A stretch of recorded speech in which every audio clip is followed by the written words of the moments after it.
framed underneath the snowy caps of the Chugach Mountains and Pioneer Peak in Palmer, Alaska, it's opening day for the Mat-Su Miners. It's a day of firsts for the Mat-Su Miners. It's deja vu all over again from Herman Brothers Field in Palmer, Alaska. The Miners begin the official second half of the season.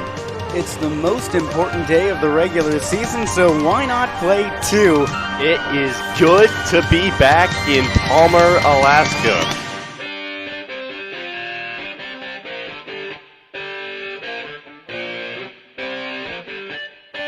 Can it get any better than that for Mat-Su? The rally outside of the valley makes it an 8-5 game. And the Miners have a wire-to-wire win here at Herman Brothers. Vergara on his horse looking over his shoulder in right center. He dies! Yes, he did! Here comes Vest. He rounds third base. The throw home, not in time. Cooper Vest scores the go-ahead run. It's behind Maltby. He can't find it. Run comes home. Tomerlin feels home. A two-run shot for Steven Lancia. Welcome back to Palmer, Alaska. And that ball is gone!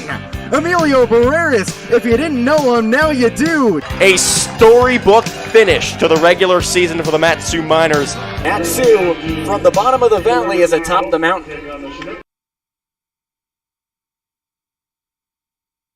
It's championship time in the Mat-Su Valley. Alongside Jesse Cook, I'm Austin Barach, and today begins the championship series between the Mat-Su Miners and the Anchorage Glacier Pilots, the two top teams in the regular season. Mat-Su took 6 out of 10 games, including 6 of the last 7.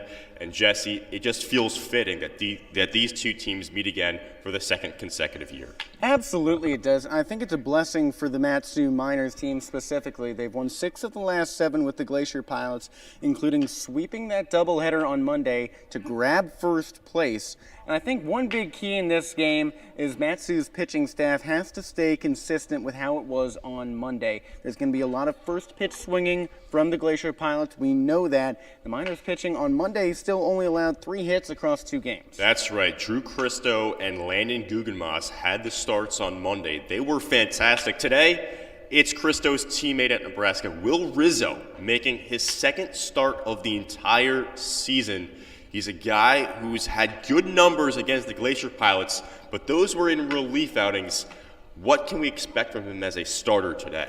I don't think there's a lot different to expect. To lower his velocity a little bit, he'll attack the strike zone just a little bit more, but it's the same Will Rizzo that we've seen time and time again. He struggled a little bit once he got beyond the 4th inning against the Chinooks, but that still resulted in a Mat-Su win.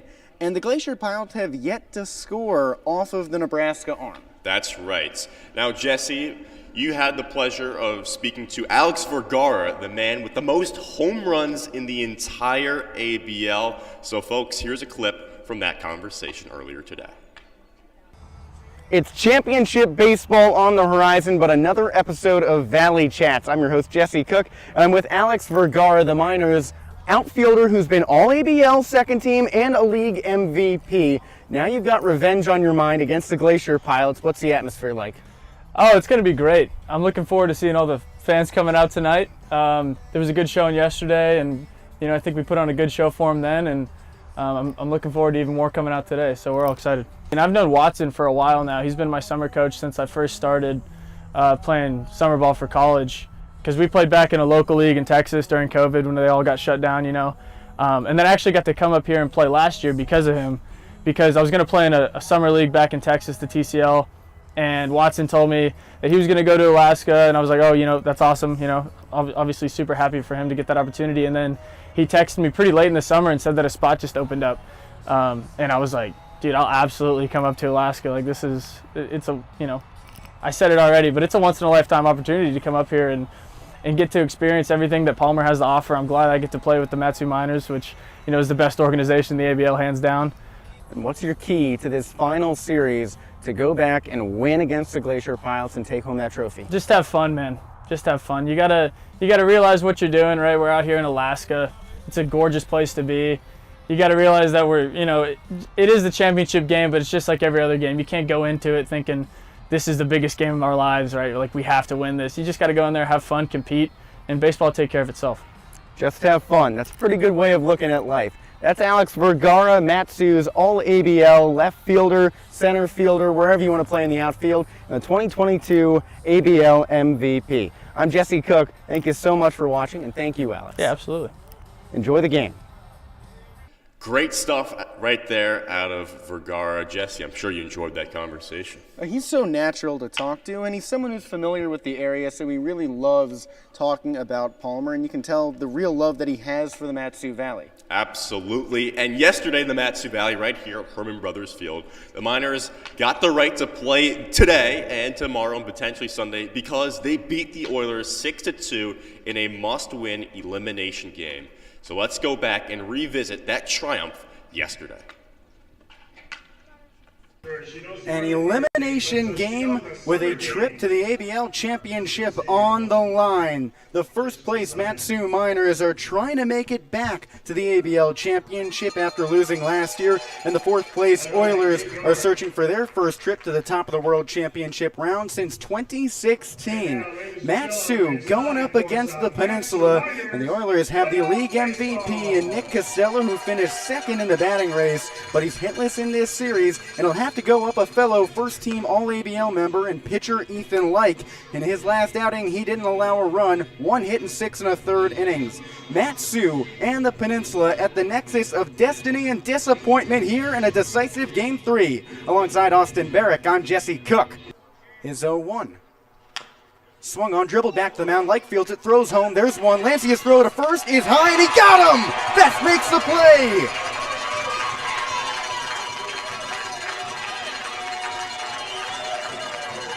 A couple of errors, a mental lapse, and a hit. Still can't produce a run for the Oilers here in the top of the first. They leave 2 in scoring position on an inning-ending home-to-first double play.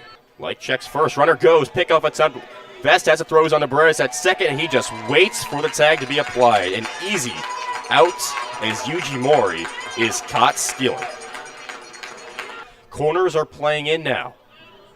The pitch to Barreras has swung on, batter to second. Fielded by Grippy, he throws on the first, but Thurston scores from third base. Barreras knocks home Thurston, and that's the first run of the game. It's 1-0 Mat-Su. The 1-2, swung on the ground to short, could be double play. Barreras flips to second, that's one on another play, and he got him. For the second straight at-bat, Leighton Helfrich grounds into a 6-4-3 double play, and the Miners are out of it in the top of the 6th. Hayes' 2-2 offering is swung on to right center field, high, ranging over is McElpatrick, and it's a diving play that cannot be made.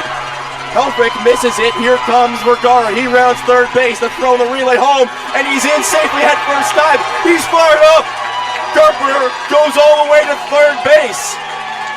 Helfrich and McElpatrick looked at each other and they couldn't make the play. It's 2-0 Mat-Su.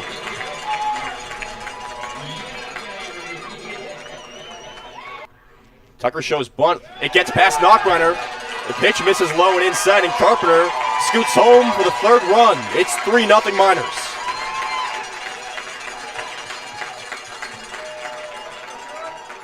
Mat-Su got back in the saddle as Tucker laces one to left field. Yuji Mori looks over his shoulder. He won't get there. It's over his head. Here comes the hobbling Maddox Haley. He scores from second base, and Noah Tucker has an RBI double. That's got to feel good for him. It's 4-0 Mat-Su.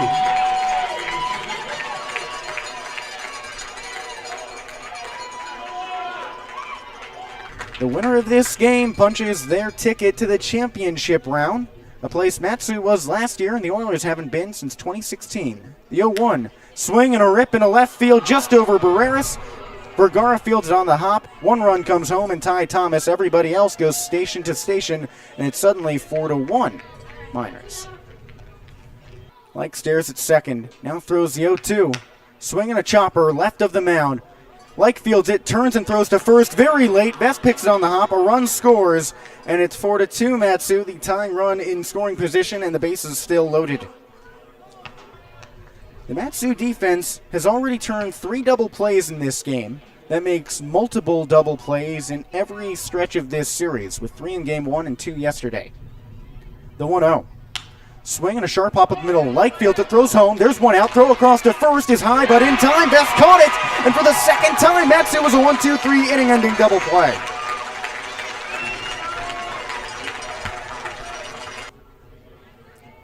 In these playoffs, Tucker is 3 for 8. The best mark of anyone on the Miners roster. Runner on first, one away, the 0-2. Swinging a sharp liner through to right field on the ground. Carpenter rounds second, he chokes for third. Helfrich picks up, fires across the infield over to third base, not in time. Tucker takes second in the chaos.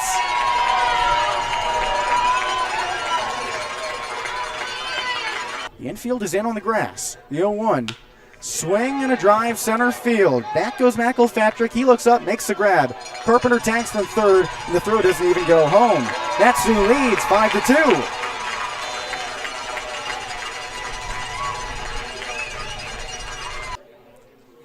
Costello readies, takes a heavy breath, glove at his shoulders, kicks high and fires. Swing and a sharp shot through to center field. Tucker rounds third, charging for the plate. The relay home is way offline. Matsu leads by 4, and Alex Thurston has his third hit of the day.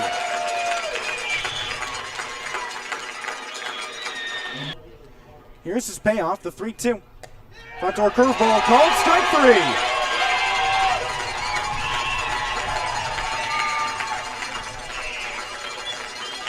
The Miners are 1 out away from heading back to the top of the World Series championship round. 2-2 count for Groupie. Bejarano nods. He steps into the windup, sways and fires. Swinging a rip out to third. Hannes fields it on the fly. Throws over to first, and the Miners are headed back to the top of the World Series championship round. A 6-2 win in Game 3.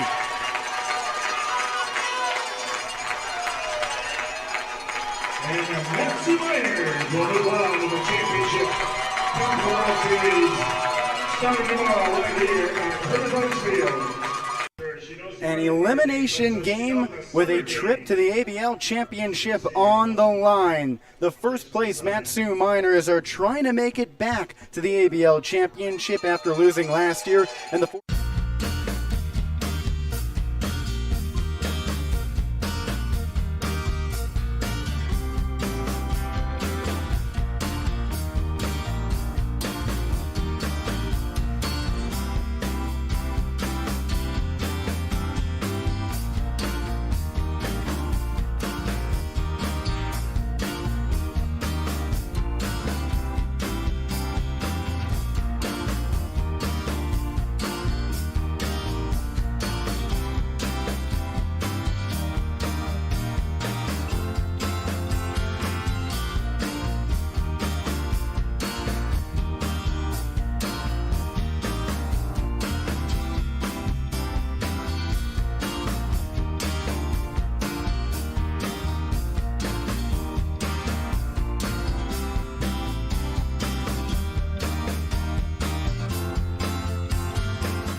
Welcome to Game 1 of the 2023 Top of the World Championship Series. And for the second consecutive year, it's between the Anchorage Glacier Pilots and the Matsu Miners. And Matsu has a red-hot second baseman in Nolan Tucker. He's reached base in 13 straight games and has a 6-game hitting streak as well. And there's Maddox Haley. He's had a hit in all 8 matchups against the Glacier Pilots this season. If the Miners want to capture their first title since 2018, teamwork will make the dream work. Alongside Jesse Cook, I'm Austin Barach. Let's go. The Miners and the Pilots yet again here in 2023. And Will Rizzo has the ball to start the game. It's Rizzo and Lancia. That's the battery duo right there. Rizzo making his second start of the year, his first outing since Monday against these Pilots. And in the field, it's Vest, Vergara, Lancia, Carpenter, Haley, Tucker, Tomlin, Hannes, and Barreras. No surprises at all. Pretty much the exact same lineup as we've seen in recent days, recent weeks. Of course, Thurston started for Hannes yesterday. Hannes was in the field at third base for the final out against the Oilers. For the Glacier Pilots, Andrew Lamb, who usually bats fifth, is in the leadoff spot. Bermudez is at short. Jackson in center field. Berkeley in right.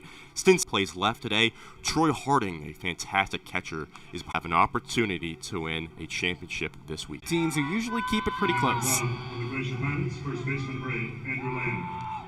So the Miners are in their green jerseys with yellow letters and white pants. The Glacier Pilots are in their blue jerseys, white numbers, gray pants with a blue trim on the sides. We are Rizzo, the righty on the mound. First pitch, fastball. Call the ball inside, and we are underway in the top of the world. That's his money pitch this season. Rizzo out of 220. Is 1-1. Fastball, swing and a miss. Lamb behind on it. And he's down in the count 1-2. Rizzo has a .550 ERA in 18 innings pitched this season. His only previous start this summer was July 22nd in Chugiak when he reached the 5th inning. His 1-2 fastball too far upstairs for ball 2.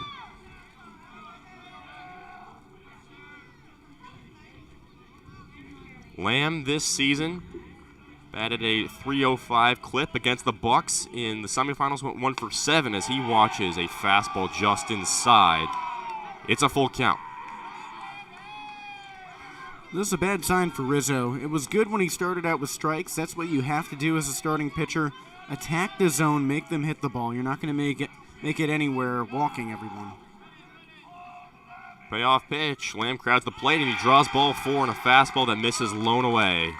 Rizzo walks the leadoff batter of the game. Shortstop number 26, Will Bermudez. When Rizzo struggles, it's because of the walks. He's got 22 walks at 20 strikeouts entering today. That's not the side of the ratio that you want to be at, as here comes the shortstop Will Bermudez digging in on the left side. Bermudez, like Lamb, went 1 for 7 against the Bucks. Did have 4 RBIs, though, and 2 walks. First pitch to him is swung on and flared foul along the third base side.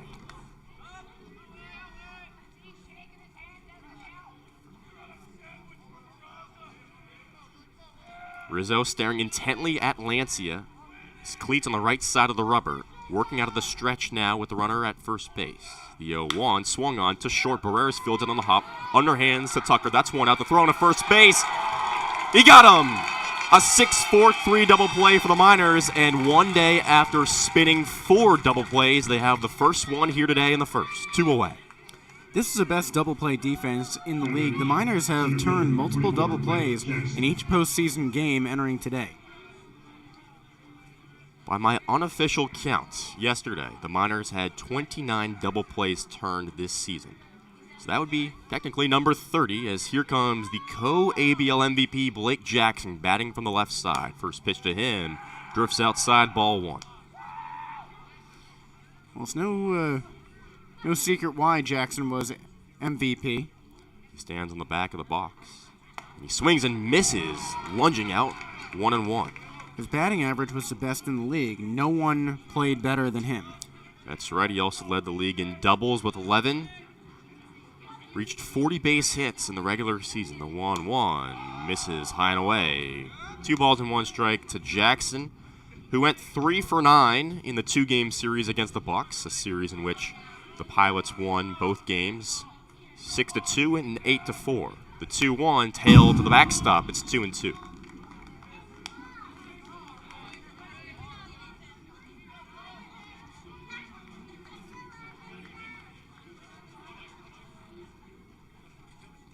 Rizzo takes a couple steps off the mound.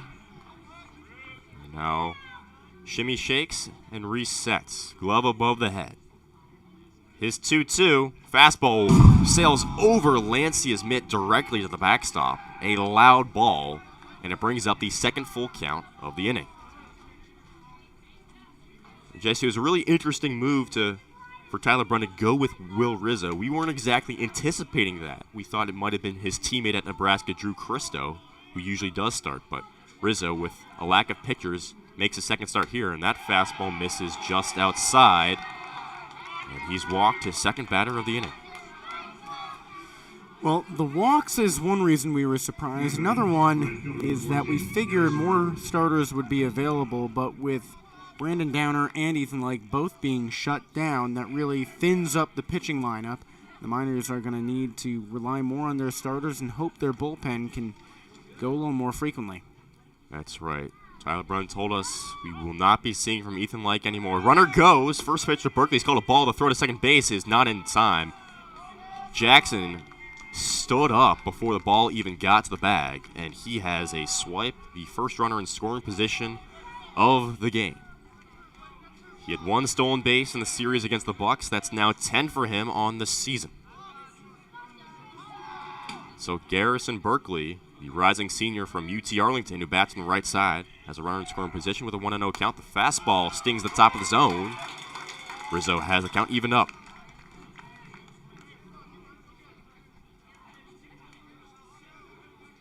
Berkeley went 3 for 6 against the Bucks. He walked 3 times, scored 2 runs. The 1-1 swung into center field, tailing towards right center, but Tomerlin makes the play with ease on the backhand over his head. A routine flyout for Sebastian Tomerlin in center. The Glacier Pilots strand a runner at second. We head to the bottom of the first. Still scoreless.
Welcome back to Herman Brothers Field in Palmer, Alaska. Alongside Jesse Cook, I'm Austin Barach.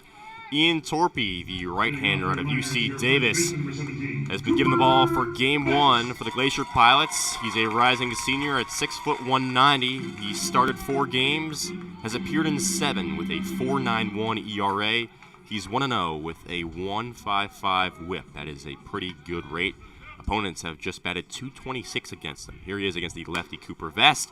The fastball misses just outside, ball 1. Well, a promising sign is that Torpy has allowed at least 1 run in every start. That's right, and he's got a 9 ERA against the Miners, small sample size, 4 earned runs in 4 innings, as that fastball misses way wide into the center of the right-hand batter's box. It's 2-0. Torpy walks off the mound toward second base to refocus himself, working out of the windup. His 2-0 fastball swung on, hit down the third base side, but foul. Vest went 0 for yesterday, 0 for 4 with 2 groundouts to short and 2 flyouts. In the series against the Oilers, he went 4 for 13 with 3 singles and a double. But he is so dangerous. The 2-1 way outside, high and away, 3-1. We saw Rizzo walk 2 batters in the first, including the leadoff man, Andrew Lamb. Cooper Vest, 1 ball away from earning his 10th walk of the season. The 3-1 fastball checked his swing off the end of the bat, and that one ricochets the backstop. So Torpy got lucky there. He has himself a full count.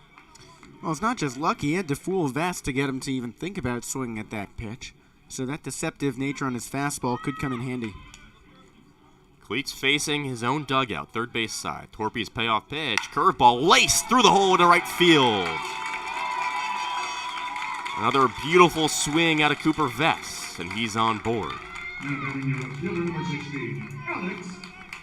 It's a dangerous game throwing an inside fastball to Cooper Vest. I'm surprised the Glacier Pilots aren't shifting the same way they did on Monday.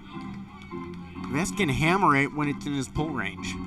That absolutely was in his pull range, and here's a guy in Alex Vergara out of Lipscomb who can pull a lot of balls over the fence. 7 home runs on the season. His latest one was in Game 2 against the Oilers when he went opposite field. First pitch fastball dips low, ball 1 around the sock level.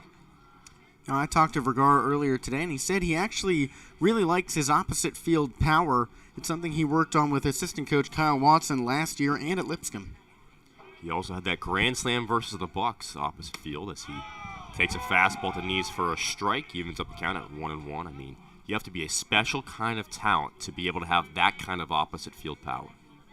Well, he's just so strong. I mean, he hit the ball out of Clemson's ballpark, which he said had to be 450 feet.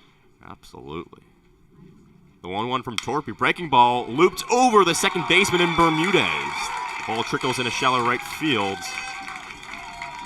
And Vest scampers to second. Runners are at first and second here with no outs. And you know which do that just by leading with their hands and trying to screwball inside pitches? That's how Derek Jeter made a living. But Alex Vergara can just protect. There's actually Andrew Nikolic at second. Bermudez is playing short the other side of the middle infield. And here comes catcher Steven Lancey out of UT Rio Grande Valley with runners at first and second, nobody out. First pitch torqued along the third base line, but foul by about 5 feet. That ball was hammered. Head coach Tyler Braun has told us time and time again how you need to come out of the gate strong, especially against a high-powered offensive team like the Glacier Pilots. Just shut them down as early as you can. Lancia went just 1 for 10 in the 3-game set against Peninsula. He had a single in the first inning yesterday on a play that could have scored Vergara if he was called safe at second. Curveball is laced to short, caught by Bermudez, and he doubles up Vest at second base. Lancia ripped one right at the shortstop. Vest got ahead of himself and got doubled up. That is a tough double play to halt Matsu's momentum. I mean, it's instincts by Vest to go with the pitch, but you also should know where the fielders are behind you. It's an impossible situation to speculate. It's just a rough go. The Glacier Pilots now do their patented shift against the lefty Carpenter as he watches a fastball skip in the dirt for ball 1. Carpenter went 3 for 10 against the Oilers in that 3-game series. Went 2 for 3 yesterday. He's reached base in 12 of his last 13 games. Bermudez now on the right side of second base as Carpenter fouls one to the backstop. It's 1-1.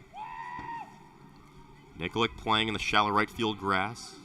First baseman Lamb holding on to Vergara at first, who's got speed. 4 for 5 on stolen bases this season.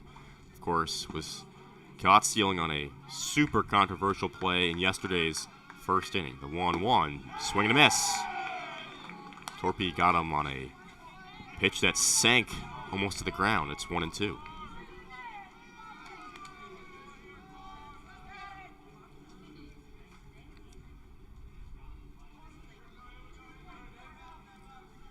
Torpy checks on Vergara, back with a head-first slide. Carpenter bats .242 against the Pilots this season, but has hit safely in 3 straight games against Anchorage. It's a 0-0 bottom of the first. 1 on, 2 outs. Torpy's 1-2. Fastball, swing and a miss. Got him outside.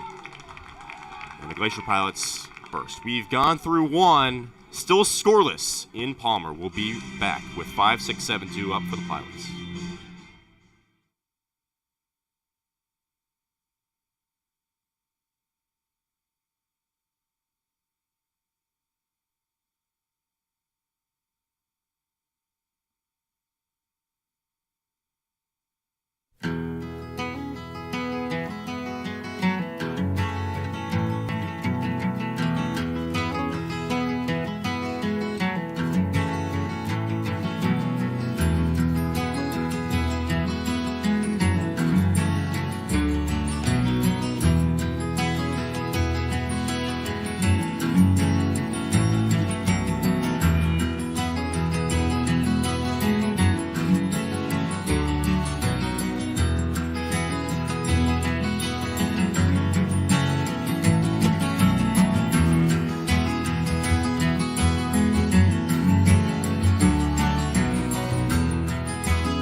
We've hit the second inning in Palmer in Game 1 of this best-of-3 championship series. I'm Austin Barach, joined to my left by Jesse Cook. Both teams brought 4 batters to the plate in inning number 1, but both teams left a runner on base. Will Rizzo on the mound, entering his second inning of work against Stinson, Barraza, and Rodriguez. Stinson bats from the left side in an open stance. The DH takes strike 1, hitting the outside corner. Rizzo really likes to work the corners. His 0-1 misses outside. 1-1. Missed a couple of times inside against Lamb and Jackson. Both of those guys walked in the first. The 1-1 here. Fastball down the middle. Flung into center field. Tomlin in plenty of space in his pursuit, and he makes the grab over his head, ranging to his left for out number 1. I know it's early in Game 1, but this feels like the most relaxed I've ever seen the Miners defensively. They just appear so sure of themselves. Total 180 from yesterday, where it felt like the whole ballpark had jitters in the winner-go-home game against the Oilers. Righty-righty matchup here with third baseman Barraza, and he takes ball 1 below the knees. Barraza batted above 300 in the regular season, but against the Bucks in the playoffs, he went 0 for 8. 1-0 is swung through for a base hit that one-hops Vergara. So much for that hitless streak. Barraza is aboard with a single. Now batting, left fielder number 4, Elijah Rodriguez. With 1 on and 1 out in a 0-0 top of the second, here comes Elijah Rodriguez. His batting average has certainly plummeted. He was one of the more exciting players in the league in the month of June, batting around .339. The 0-0 is chopped to second. Tucker has it, spins around, throws on a second, 1 out, and Rodriguez beats it out at first. Vast stretched, but the speedster gets the first base on the fielder's choice. There are 2 away in the top of the second. That's a really impressive turn by Tucker. So he fielded the ball, trying to avoid contact with the runner. He had to spin all the way around to get his footing for the throw, not just have time for it, and he put it on a line. Tucker flashing that leather and that footwork. Responding well after a couple of errors in yesterday's first inning.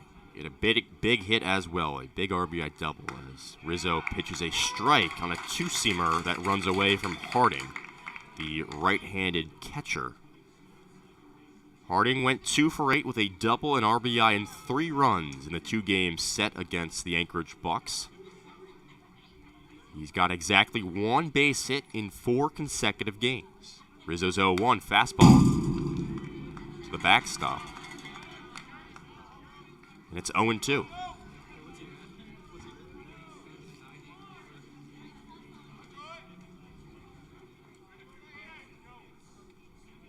Outfield playing straight up.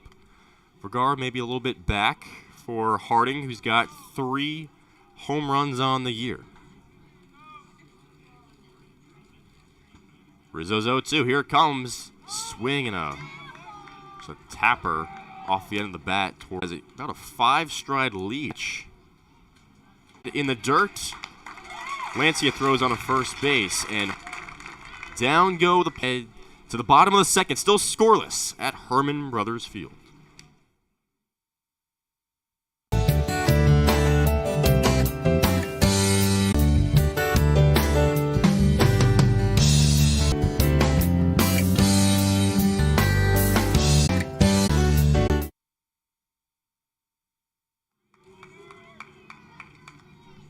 Jesse Cook. Ready matchup here, and it's called a strike, low and inside. Haley went 1 for 9 in the series against the Oilers. He's reached base in 11 of his last 12 games.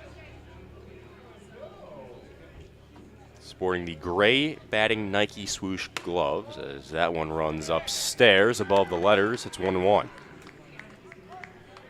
And Maddox, as we alluded to earlier, has had a base hit in all 8 games against the Glacier Pilots. .355 against them. The 1-1. Taken, called a strike at the knees. Haley swivels his head back and forth in disagreement.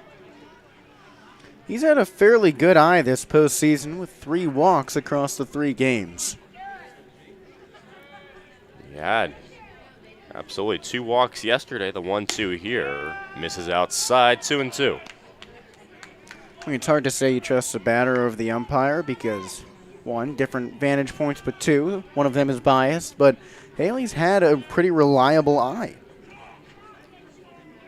He has. Usually when he strikes out, it's down swinging, as this one skips up in the dirt, brings up a full count. And as we've alluded to many times, he doesn't strike out much. Only 20 strikeouts in 112 at-bats when you combine the regular and postseason play. Torpy in a full count. Here it comes. Fastball looped in a shallow right field. Right fielder can't make the play on the dive in foul ground. Berkeley slid, but was about 3 feet away from where the ball landed. Berkeley had the right read on it. He's just playing too far into the shift for a right-handed batter. And that opens up that right side of the field. It's one thing to worry about if you're Torpy trying to jam Haley is that there's an area of no man's land off on the opposite side. Oh, yeah. A lot of grass in right center as that one misses inside. And for the second straight inning, Matsu has the leadoff man aboard. Now batting your second baseman, number 3, Nolan Tucker. So here comes Nolan Tucker digging in on the left side. The soon-to-be Southern Miss Golden Eagle went 2 for 4 with an RBI and a run in yesterday's decisive Game 3 win against the Oilers. Torpy of the stretch delivers a fastball that's laced in a right field. 2 hops in front of Berkeley. Tucker has another single, extends his on-base streak to 14 and his hit streak to 7. And again, for the second time in as many innings, Matsu has leadoff runners at first and second with nobody out. Tyler Brun has told his team this time after time that if the pitching staff can avoid the walks, the bats are the best in the league. He thinks they're good enough to carry this team. It just helps that the pitching staff was second in earned run average. The Miners scored 15 runs across 3 games against the Oilers, 5 per game on average, as Torpy hits on a fastball high and away. Tomlin showed bunts, pulled back, thinking it would have been a ball. So he's down in the count 0-1. Tomlin is known to play some sacrifice bunts from time to time, usually about twice a week, really. Torpy checks on second, the throw there, and he's called out. Maddox Haley was too far off the base path when Bermudez snuck behind him, and Torpy catches him flat-footed, one away. That is crazy. I mean, that was the right call. Yesterday we saw our fair share of controversial umpiring decisions, but that was absolutely correct. Tomlin nails one off the end of his bat foul. Haley was too far off the bag, and he had a very late reaction time. Part of that must be that he expects that he won't be, that no one will think of him to steal. Pilots are known to creep up on fielders at second base as pitch is called strike 3 at the knees. Tomlin stood there for a half second longer, almost in disbelief with the call. And once again, after such great momentum, Mat-Su is down to its final out of the inning with just a runner at first base. It sounds odd to say, but the key for them at this point is stop shooting yourself in the foot. Vest got picked off at second back in the first off of a line drive out from Steven Lancia. So here comes Caleb Hannes, the third baseman, belts up one foul over to the right side of play. Hannes did not start yesterday, scheduled off day. Went 2 for 8, however, in 2 games that he did play against the Oilers. He's hit safely in 6 of his last 8. Tucker's at first base. Pitch misses, low and away. Throw back to first base, and he's called out. Harding threw one to Lamb. Tucker had a huge secondary lead. And for the first time this season, the Mat-Su Miners have been picked off twice in the same inning. Unbelievable stuff here at Herman Brothers. We head to the third inning, still scoreless.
Thank you so much, ladies and gentlemen. And now, back to the game. Leading off for the Glacier We've hit the Pilots third here inning in Palmer, still scoreless between the Pilots and the Miners in Game 1 of this 1-2. Alongside Jesse Cook, I'm Moss and Barach. Here comes the 9-hitter Andrew Nikolic batting from the right side. Rizzo throws a strike down the middle to lead off the third.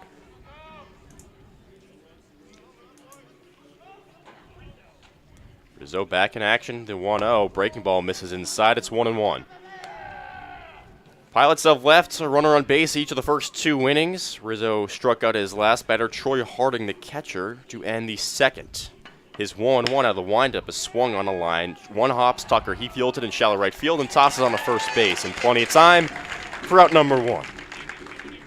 Now batting first base number 8. Nolan Tucker has had a good rebound after committing those 2 errors in the first inning yesterday. Luckily for Matsu, no runs came about as a result of that, and he rebounded really well with some good fielding, even had an RBI at the bat, and it's carried over into today. So here comes the leadoff man, Andrew Lamb. He worked a walk his first time up. Rizzo out of the windup, kicks and deals, fastball, swing and a miss, blew right by him. 0-1 to the second team All-ABL utility and designated hitter, Andrew Lamb.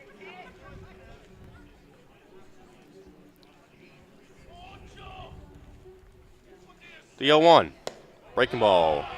Thought about, but taken lone inside. It's 1-1. I talked to Preston Shadowan before the game, reliever for Matsu. He said Lamb's just a good guy. Enjoys talking to him. The 1-1. Fastball. Just misses inside. Rizzo clenches his teeth in disappointment. Swipes off some dirt on the hill and resets himself. Fielders playing straight up for Lamb. 2-1. Croaked on a first. Stabbed by Vest, and he trots the bag in plenty of time. Out number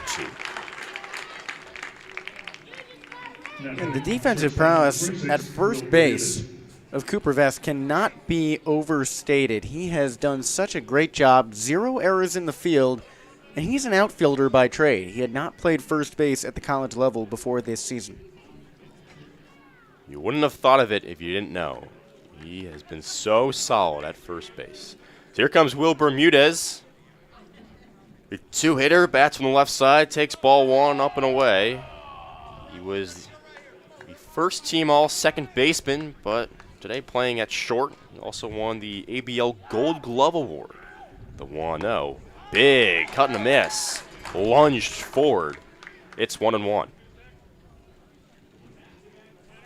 It's been a quick top of the third so far for Rizzo, facing his 10th batter of the game. His 1-1 fastball swung on and lifted out of play. It's 1-2. The Miners will have 8-9-1 due up against Ian Torpy for the bottom of the third.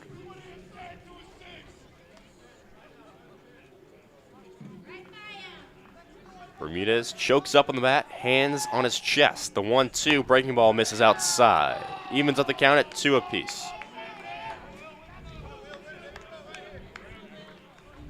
Bermudez grounded into a double play his first time up. He's now 1 for his last 23 over his last 9 games. The 2-2 misses inside, nearly hit him on the jersey.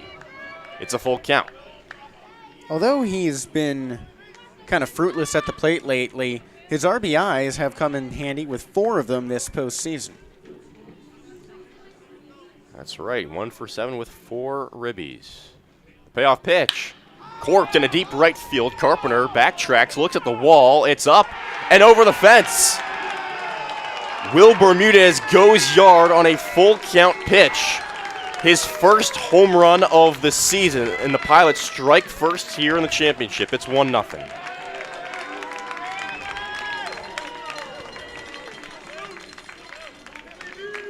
Well, that's 5 RBIs. Now batting center fielder number 24, Blake Jackson.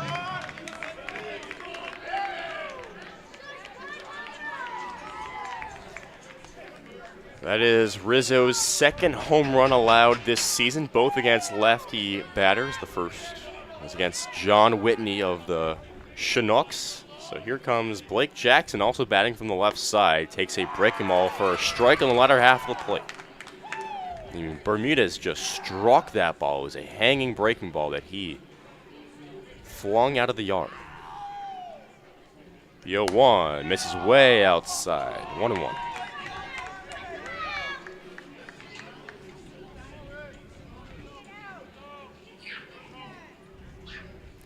Sun peers in here on the field.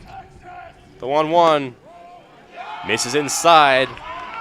Rizzo puts his hands on his thighs in disapproval of the call. Now walks back off the mound before creeping back up. A lot of chirps being heard from the Pilots' dugout right now. The 2-1 pitch sneaks too far inside. It's 3-1.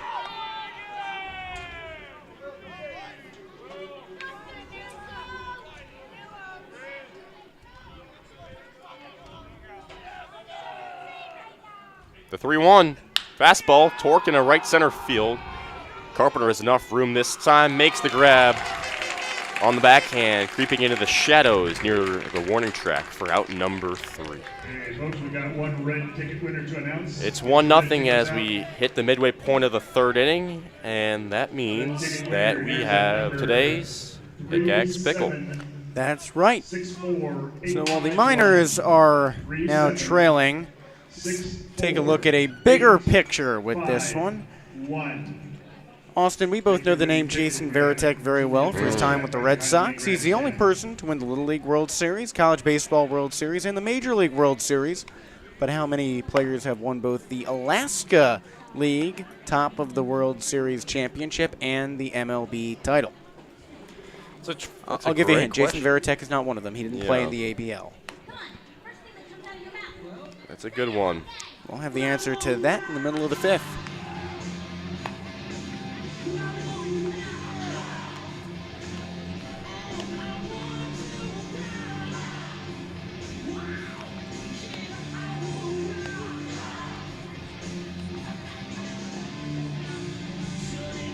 Torpy still throwing for the Glacier Pilots. He struck out 2 batters. Both of them came to end the innings. Moss and Barach joined alongside by Jesse Cook. The Miners are now down 1-0 after having fantastic scoring chances in both the 1st and 2nd innings, putting both of their leadoff runners on 1st and 2nd with no outs. So here comes Caleb Hannes, who was at the dish to end the last inning after Nolan Tucker was caught trying to get back to first base. Previously, Maddox Haley was caught on a pickup attempt at second base. Righty-righty matchup. Hinding the side on the fastball, 1-0. Hannes out of Valparaiso, the nearly everyday starting third baseman, a rising senior. The 1-0 to him is left high, 2-0. He has struggled against the Glacier Pilots this season. He's just 5 for 27 against the Blue as he trickles one foul to the Anchorage dugout, 2-1.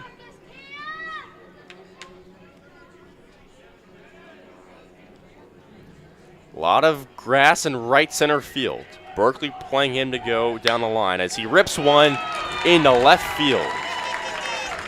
On the ground, and Caleb Hannes has a single. And again, for the 3rd time in as many innings, Matsu has the leadoff man aboard. Caleb Hannes has really grown as a hitter who can pepper the ball all over the field. Whether it's right, left, or center, he seems to have a good eye on it. Now is the same exact style of a hit that Alex Thurston had to lead off his game yesterday when Thurston started at third. So here comes Barreras batting from the left side. The shortstop laces down a bunt. Here comes Barraza barehanded, throws on first base, and he's out by about half a step. It was a really close play at first, but Hannes gets to second base on the sacrifice bunt from Barreras. That was a very close play. I really thought Emilio might have been in, but there's no argument from the Matsu coaches.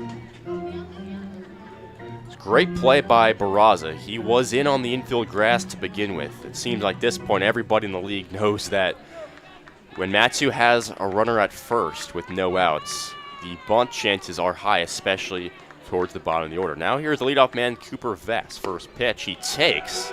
Strike latter half at the thighs. Moving that back to the Barraza throw, that was great because he had to avoid running into Torpy and Harding as well, the pitcher and catcher. Vest swing his back elbow back and forth. He's geared up, ready to go. The 0-1. Called a strike right around the knees or maybe just below it. It's 0-2. Vest singled back in the first. Matsu already has 4 base hits. All of them are singles so far off of Ian Torpy. Hannes at second. Bermudez lays off of him now. The 0-2 swung on Chopper right at the pitcher. He leaps up underhand to first base to Lamb, and there are 2 gone as Hannes trots over to third base. Now batting, your field number 16. Smart swing by Vest to stay alive.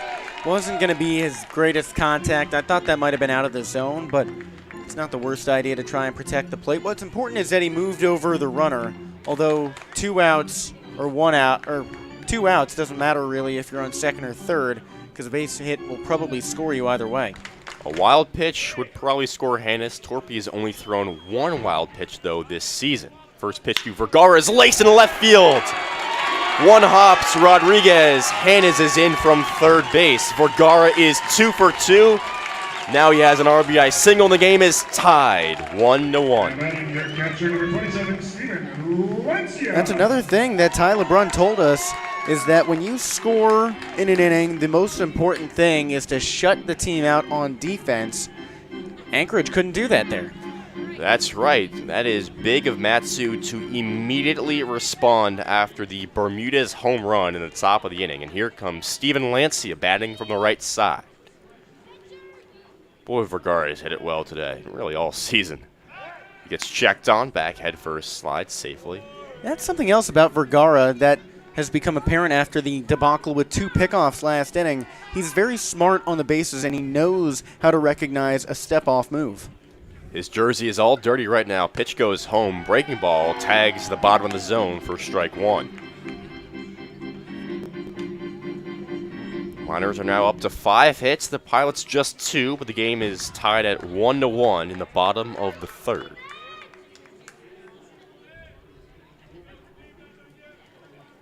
Torpy out of the stretch. The 0-1 misses high. Harding went to a stand-up position to catch it. It's 1-1 to Lancia, who ripped into a 6-4 double play back in the first inning. So the Miners have made a lot of good contact as Vergara's caught in the pickoff. Torpy got him on the move. He's in a rundown. Lamb fakes the throw and tags him on the left leg. And for the 3rd time today, the Miners are caught on a pickoff move from Ian Torpy. Wow. That ends the 3rd inning. Matsu does tack on a run with Vergara's RBI single that scored Hannes. We head to the 4th inning, tied at 1 with 4-5-6 due up for Anchorage.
It's a tied game here in Game 1 of the ABL, top of the World Series championship round. 1-1 is the score. Alongside Austin Barach, I'm Jesse Cook. The Miners are in the field, and their offense has struggled on the base path, being picked off and unheard of 3 times. That's thrice as many times as they've been picked off in a single game.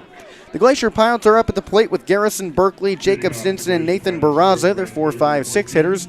Will Rizzo is back on the bump. It's just his 2nd start of the season. Normally comes out of the closer role. Righty-righty matchup. Middle infielders are back. Caleb Handa's at 3rd in on the grass. First pitch. Fastball low and away, called to strike to Berkeley. He's 0 for 1 with a fly out to center first time up. And Berkeley is wanting lately with just hits in one of the last 5 games. The 0-1. Check swing, a curveball low and away. Defer over to the first base umpire who says he went around. Strike 2. While Berkeley has hits in just one of those last 5, that came yesterday, rather 2 days ago, in the series clinching win over the Bucks with a 3-hit game. The 0-2. Swing and a corkscrew down the left field line, hanging foul. And out of play as well.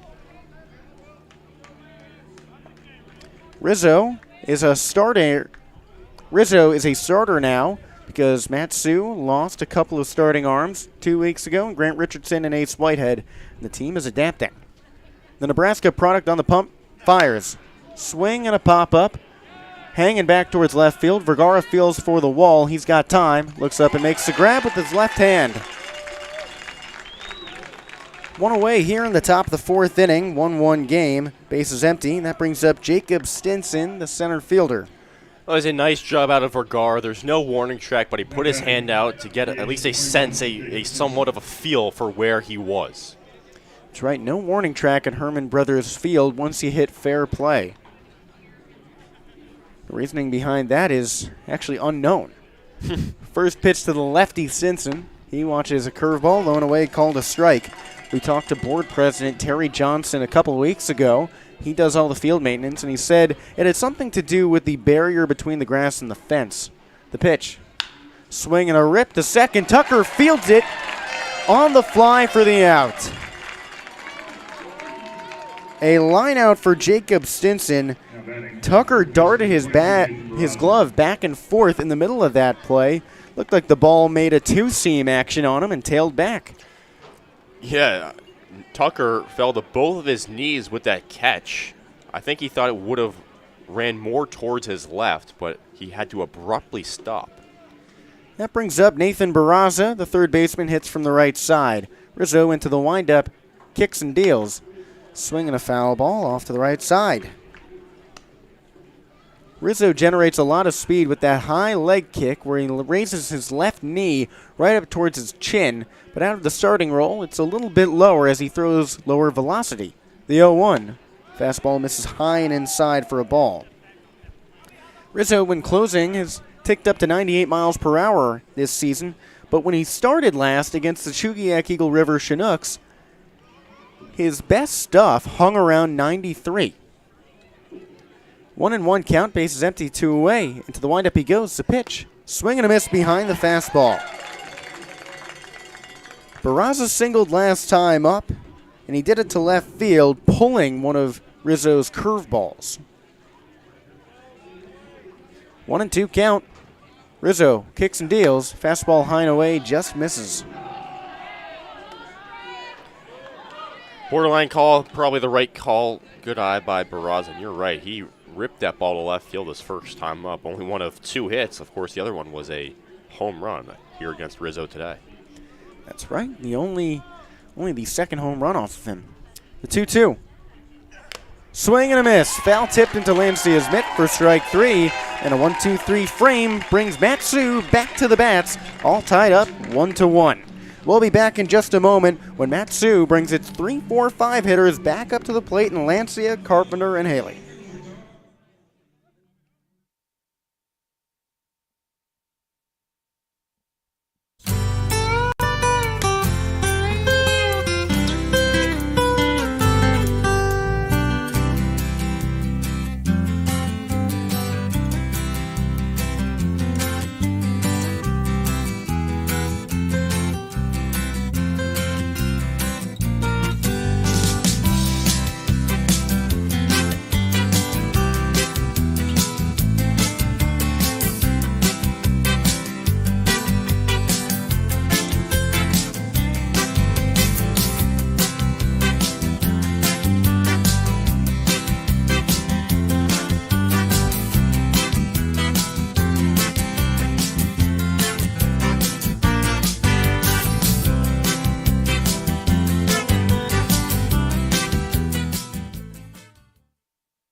The action rolls on into the bottom of the fourth inning, still tied up 1-1. With Austin Barach, I'm Jesse Cook.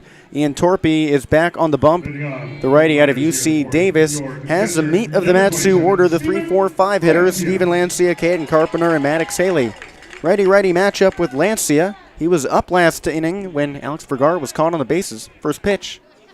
Curveball misses high and away. Rather called a strike just above the belt. Lancia took a moment to stare back at the home plate umpire, but then quickly went into his routine. The 0-1 swings at a fastball low and away and sends it off foul to the right side. This has been a relatively wide strike zone. We've seen pitches at the socks and up near the letters called strikes. Certainly has been weird. 0-2 count. Torpy from the windup. Fastball misses very high and away. I think the home plate umpire has established that balls that might be an inch or two below the knees are being called strikes today. 1-2 count for Lancia. Torpy steps and deals. He fires. Swing and a drive. Right center field. Shallow behind second base. In charge is Garrison Berkeley, and he makes the grab. Now batting the right fielder, number 38, Caden Carpenter. And that is the first time today that Mat-Su did not lead off with a base runner. That's right. It's been something that's been great for the Miners today, generating early momentum in innings. Of course, 2 of the last 3 innings have ended in a pickoff. Here comes Caden Carpenter batting from the left side, righty on the bump. Infield shifted over to the right. First pitch misses high and away for a ball. And Mat-Su sorely needs that momentum if they want to continue climbing. Already elapsed that 1-run deficit last frame. 1-0, the count, the pitch. Fastball skips low in the dirt, makes its way to the backstop, ball 2. The Anchorage defense is set up as thus. Barraza is playing at the normal third base spot. There is no one else left of second base. Will Bermudez is behind the bag off to the right. Andrew Nicoluk is on the outfield grass. First pitch. Swing and a drive out to second base. Nicoluk fields it on the early infield dirt, throws on to first for the out. 2 away. That ground out brings up Maddox Haley. He walked last time up, but became the first in a series of poor decisions on the base path. Torpy has a dynamic pickoff move. He's picked off 2 runners. Haley and Vergara. Catcher Troy Harding also nabbed Nolan Tucker on the bases as well. Infield back to normal. Righty-righty matchup. First pitch. Swing and a pop-up. Center field. Jackson backs up. Makes the grab. The Miners and the Glacier Pilots trade 1, 2, 3 frames here in the 4th, and that takes us to the 5th inning, still tied up 1-1 here in Game 1 of the ABL Championship Series, a best-of-3 showing.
We're just about at the midway point through Game 1 of the ABL Championship Series, a best-of-3 setup.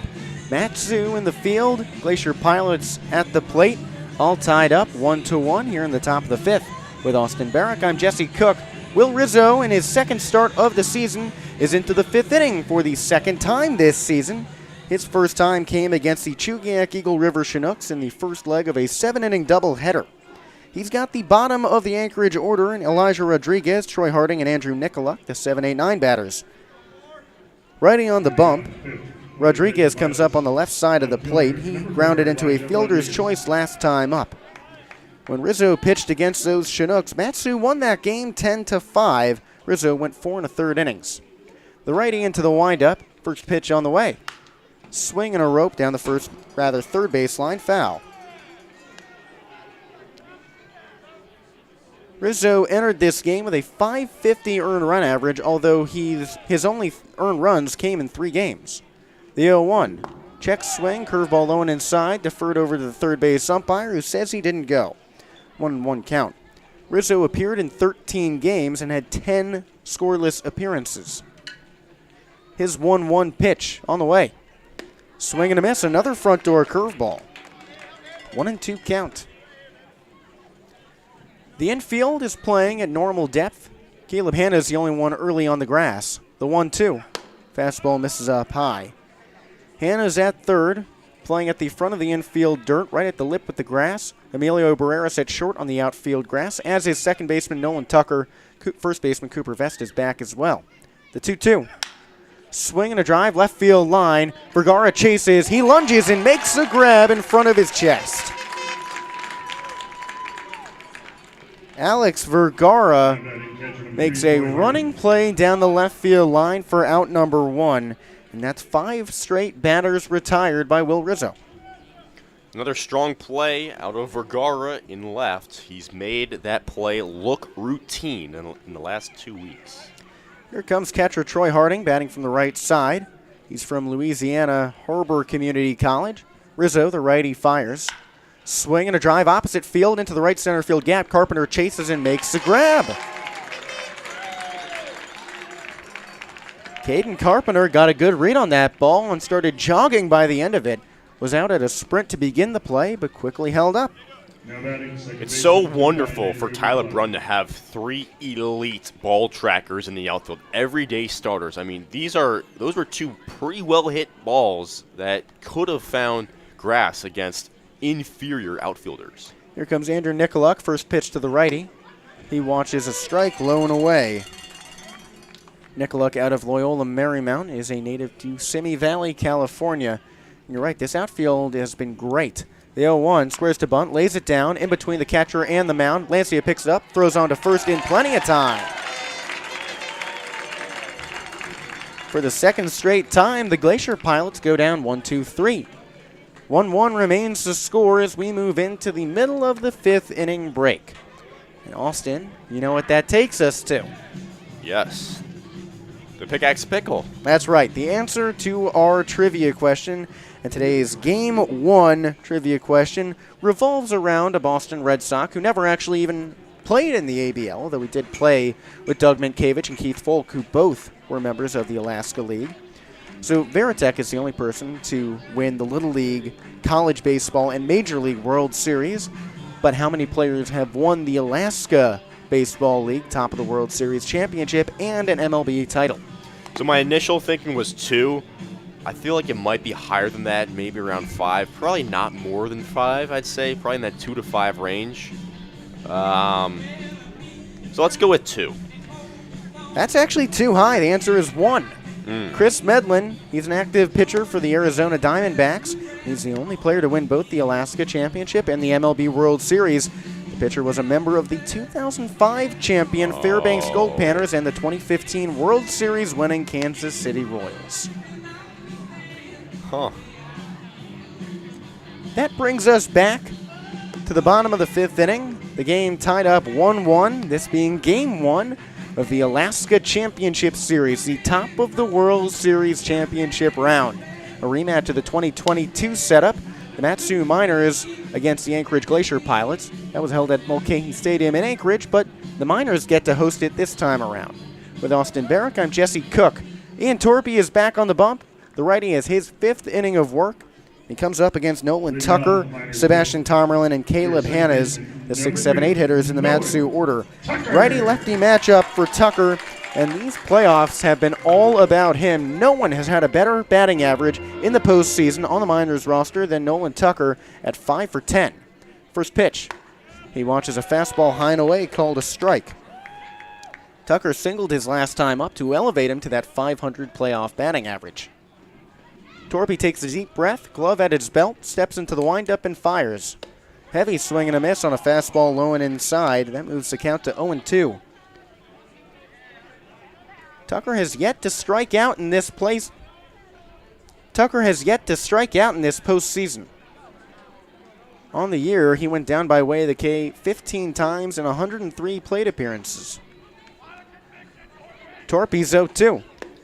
Fastball skips in the dirt, off in the right-handed batter's box. That makes the count 1-2. Tucker is somebody who, when he came here, he was a 300 batter at Valpo.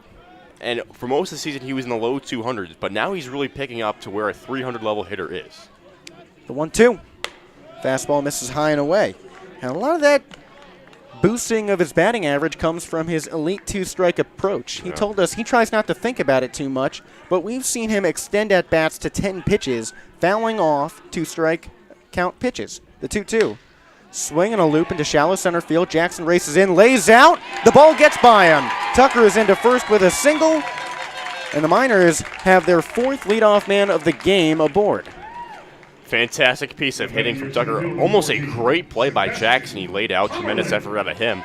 I mean, Tucker, in 2022 at Valpo, he hit .365, Valpo's highest batting average season since 2010.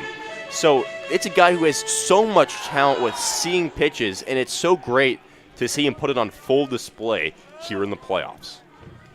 And that display brings up center fielder Sebastian Tomerlin hitting from the left side. Runner on first, 1-1 game, nobody out.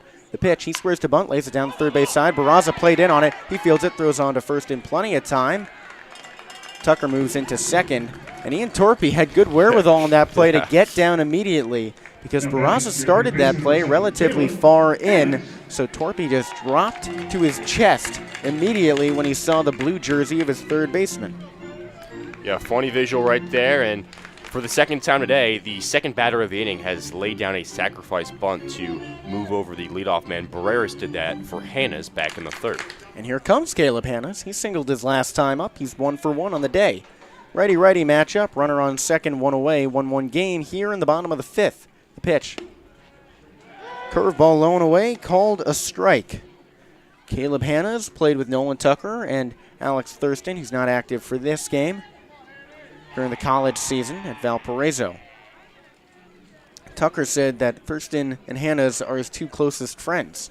The 0-1, swing and a pop-up, foul out of play over the Miners' first base side dugout. That moves the count to 0-2. Hannes takes a moment outside the box and readjusts his blue and black batting gloves, wraps them around the white neck of his black bat. Torpy dangles his right arm by his thigh, now readies in the middle of the rubber. Stares at second, turns home and deals. Fastball misses way high and away. Yeah, he lost his balance on that one. He almost moved off of the mound entirely with where he finished his momentum. Well, both these teams have had problems at their home ballparks and here with the pitching surface. Mulcahy Stadium has had an unstable turf mound, and the landing point here at Herman Brothers Field has been called equally dangerous. The 1-2. Swing and a miss. Fastball high and inside. Hannes immediately started talking to his bench, saying he knew he shouldn't have swung at that. That pitch came in on his chin. Not a pretty sight to swing at. That brings up Emilio Barreras, the left-handed hitting shortstop out of Grand Canyon University. He crowds the plate on the left side, digs in at the back of the box. He wears dark black batting gloves and no sleeves. Runner on second, the pitch. Swing and a miss, change up low. Great pitch out of Torpy. He's had his stuff today. Only allowed 1 run on 5 hits, rather 6 hits. 0-1 count for Barreras, a 1-1 game in the bottom of the fifth with 2 away and a runner in scoring position and Nolan Tucker on second. Torpy from the stretch. Swing and a miss again. Barreras lazily behind the fastball, and it moves the count to 0-2. Emilio led the team in RBIs with 25. He's got a ribby waiting on second base, but his contact is very lacking in this at-bat. The 0-2. Fastball misses low and outside in the dirt. Emilio has 1 RBI in these playoffs, and it came yesterday on a ground out. That won't get the job done here. 2 away, runner on second, 1-1 ball game here in the bottom of the 5th. Game 1 of the championship round. The 1-2. Swing and a pop-up behind second base, shallow right field. Berkeley walks in, puts up both hands and makes the grab, fighting the sunlight. Matsu strands Nolan Tucker in scoring position and keeps the game tied 1-1. The Anchorage Glacier Pilots have the top of the order due up in the top of the 6th inning with Lamb, Bermudez, and Jackson. Bermudez, who fired that home run. We'll be back in just a moment for the 6th inning of baseball.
A tied baseball game moves on into the top of the 6th inning. With Austin Barach, I'm Jesse Cook. Game 1 of the top of the World Series championship round is tied up 1-1. The hometown Matsu Miners are in the field, and the road Anchorage Glacier Pilots are at the plate. Matsu finished 1 overall in the regular season, with Anchorage number 2. Will Rizzo is on the bump, his 6th inning of work, the longest start of his collegiate career. And he's coming up against Andrew Lamb, righty on the bump, lefty at the dish. Rizzo into the windup, raises his left knee high and fires. Curveball misses low and inside. Lamb has struggled in this game, just 0 for 1, but he's been on a hot streak over his last 10 appearances with a 12 for 39 line. Rizzo winds and fires. Swinging an opposite field drive to Vergara and left, he backtracks 1 step and makes the grab in front of his letters. 2 pitches, 1 out. That brings up the 2-hitter, Will Bermudez. And if he continue to limit his pitches, then he can continue to throw innings. And Matsu, without many of its pitchers now for this weekend series, would really like Rizzo to go as long as he can. That's right. This team is limited. First pitch to the lefty Bermudez. He watches a backdoor curveball for a strike. Matsu went down 2 starters when Grant Richardson and Ace Whitehead were both shut down by their respective colleges within a day of each other. The 0-1. Fastball skips up white chalk for a ball. Richardson was a starter out of Grand Canyon, and just like Ace Whitehead, he's a southpaw. And Ace out of Texas, both of them were experiencing some arm pain and had met their innings limit. Rizzo into the windup. The righty fires the 1-1 and misses way high and away. That pitch would have gone behind anyone in the right-handed batter's box. The Miners in their clubhouse have a quote from Babe Ruth up that says, "When I miss big." It's a good one. The 2-1. Backdoor curveball catches the outer part of the zone for strike 2. Tremendous pitch from Rizzo to get back even, and Richardson and Whitehead left about a week after Vinny Bianchi left for grad school. Another reliable pitcher, even though he wasn't a starter. That's right. Rizzo's 2-2. Backdoor curveball misses high and away. Full count. Bermudez homered in his last at-bat. He grounded into a double play in the first inning. He has made an impact negatively and positively, significantly for this team today. The 3-2 misses high and away. and he's aboard with a walk.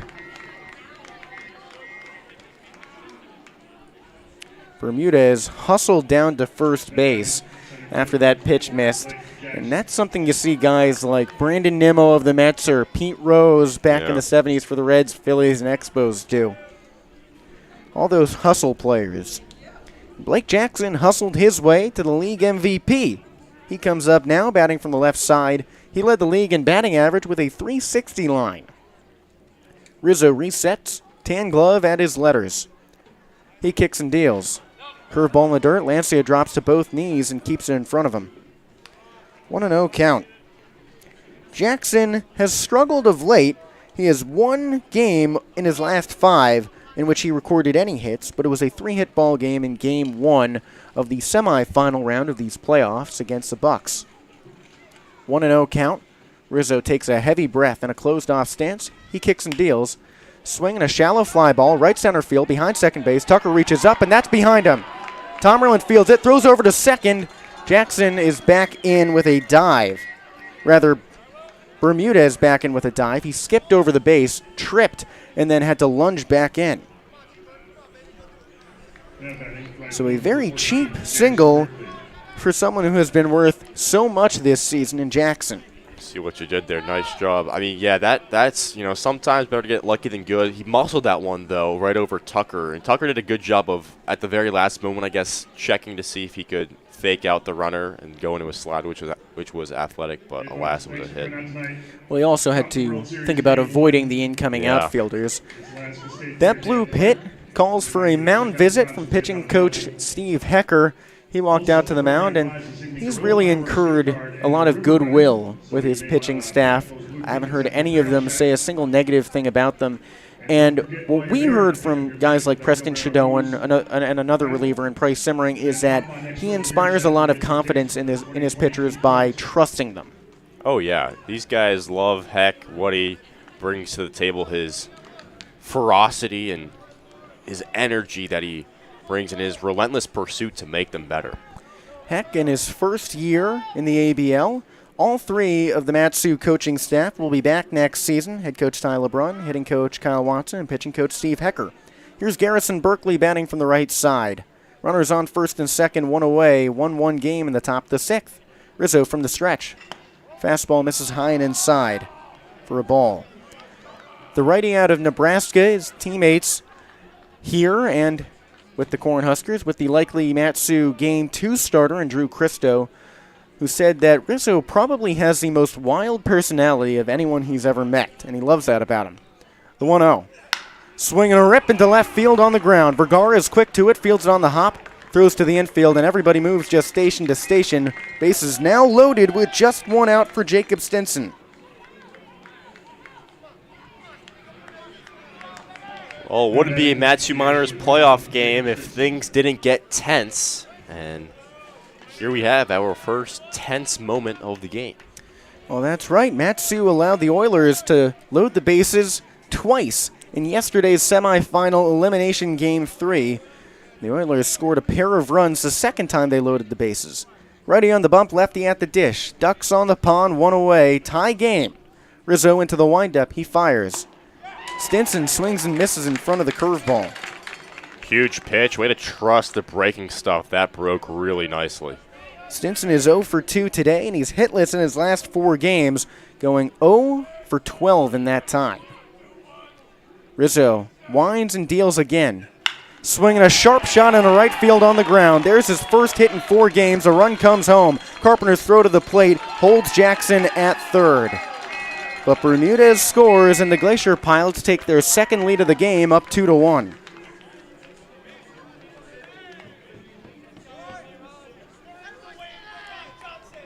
So Jacob Stinson has his first hit of the playoffs, and it comes at a big time in the second half of this game, and Will Rizzo's day is done. Head coach Ty LeBrun has made a trip out to the mound. Righty out of Incarnate Word, Larry Westall has just begun warming up from the bump, but very quickly he's being told that he has got to come in and pitch. The Glacier Pilots add 1, load the bases with 1 away, and lead 2-1. Larry Westall, the man who was relied upon more than any other pitcher in the league, with a league-leading 15 appearances, is being tasked with getting out of this jam. We'll be back in just a moment. Game 1 of the Championship Series action rolls on in just a bit.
We come back to you in the bottom. We come back to you for the top of the 6th inning in Game 1 of the championship round. 2-1 Glacier Pilots with the bases loaded. And a new pitcher on the hill, Larry Westall's first pitch to Nathan Barraza forces a swing and miss. Righty-righty matchup. 1 away, bases loaded, 2-1 Glacier Pilots. With Austin Barach, I'm Jesse Cook. Larry Westall appeared in more games than anyone else during the regular season. His second pitch, fastball misses high and inside for a ball. He had 15 appearances for the Miners, all out of the bullpen. They incurred a .259 earned run average in that time. 1-1 count. He fires. Swinging a tapper to third. Hannes fields it. Throws over to second for 1. Across to first. And that's out number 3.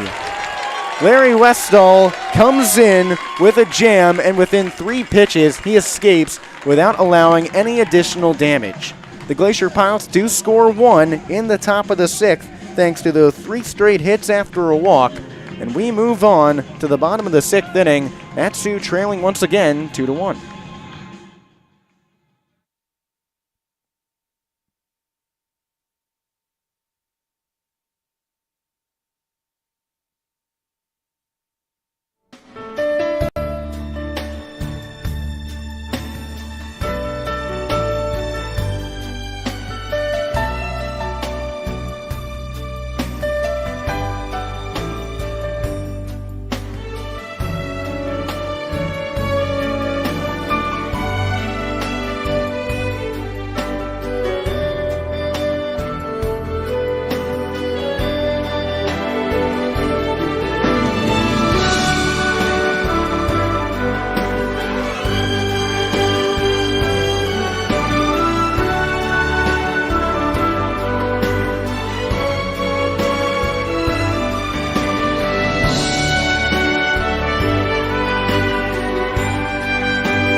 The home squad trails 2-1 here in Game 1 of the ABL Championship Series. With Austin Barach, I'm Jesse Cook. 2-1 the Glacier Pilots lead. Anchorage is in the field. Mat-Su is at the dish. The Pilots in their blue tops and gray pants. Mat-Su in its green jerseys and white slacks. Cooper Vest, the top of the order, leads off for Mat-Su. Ian Torpy still on the bump. Righty-lefty matchup. Vest led off the game with a single, but grounded out after that. Right side of the infield back, third base in, the pitch. Backdoor curveball misses low and away. Vest in this postseason has 5 hits in 15 at-bats. It's a solid .333 average across the playoffs. The 1-0. Fastball misses high and inside, a 2-0 count. During the regular season, Vest really struggled against these Glacier Pilots, just 7 for 39 with a 179 batting average. The 2-0. Fastball low and away also misses. Walking was not a frequent part of Vest's repertoire against Anchorage, with just 2 bases on balls against these boys in blue. 3-0 count. Torpy fires. This is low and inside. Cooper Vest has his 3rd walk of 2023 against the Glacier Pilots. And for the 5th time today, the Miners have their leadoff man aboard.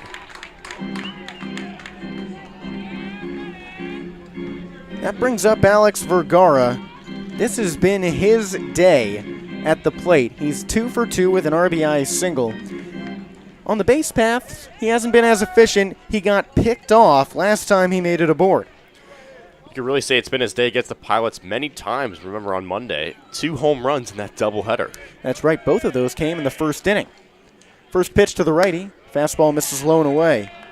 And we don't mean that he had a Fernando Tatis Sr. moment where he homered twice in 1 inning, more that he homered in the first inning of Game 1 and in the first inning of Game 2. And that was an important doubleheader. Matsu entered the final day of the regular season in 2nd place and snatched first from these Glacier Pilots. The 1-0. Fastball misses in the dirt. Harding went to a backhand to keep that ball in front of him. Vest made no hint of going from first base. Vergara led the league in home runs with 6. Troy Harding, the catcher for the Glacier Pilots, was 2nd with 3. The 2-0. Swings and flares into right field, but right at Garrison Berkeley. He makes the grab, moving back just 1 step. 1 away, 1 on. 2-1 Glacier Pilots, the score here in the bottom of the 6th inning. Matsu won Game 1 against the Oilers, lost Game 2, and then won the championship, rather the deciding game to go to the championship yesterday. Steven Lancia comes up to the plate, batting from the right side. He's 0 for 2 thus far. Lined out his first time up. The pitch. Fastball misses, skipping over home plate. Lancia was neck and neck with Blake Jackson in the batting race all season long, finally falling behind in the last weekend. The catcher out of UT Rio Grande Valley finished at 4th in the league in batting line with a .344 mark. The pitch. He swings, cracks it to 3rd. Stabbed by Barraza. He puts it off. The throw to 2nd is in time, but Lancia is safe at 1st. And to unpack what just happened there, Lancia hit a sharp grounder. Barraza batted it down. It got away from him. And shortstop Will Bermudez picked it up and threw to 2nd in time. A remarkable hand-eye coordination movement from Bermudez, who picked the ball and in one motion flung it to 2nd base to nab the speedy Cooper Vest. Yeah, you're rarely seen 5-6-4 fielder's choice out of this Pilots defense. That brings up Caden Carpenter, batting from the left side, runner on first, infield shifted to the right. The pitch skips in the dirt for a ball. Well, we've seen a lot of unconventional combinations. Troy Harding takes a moment away from home. That ball appears to have got him in an unprotected area. But Matsu also recorded an out against the Oilers that glanced off the pitcher's glove that the shortstop picked up and threw over to first. So it was a 1-6-3 out. That actually retired Cooper Vest. Lancia on first, 2 away, 2-1 Glacier Pilots.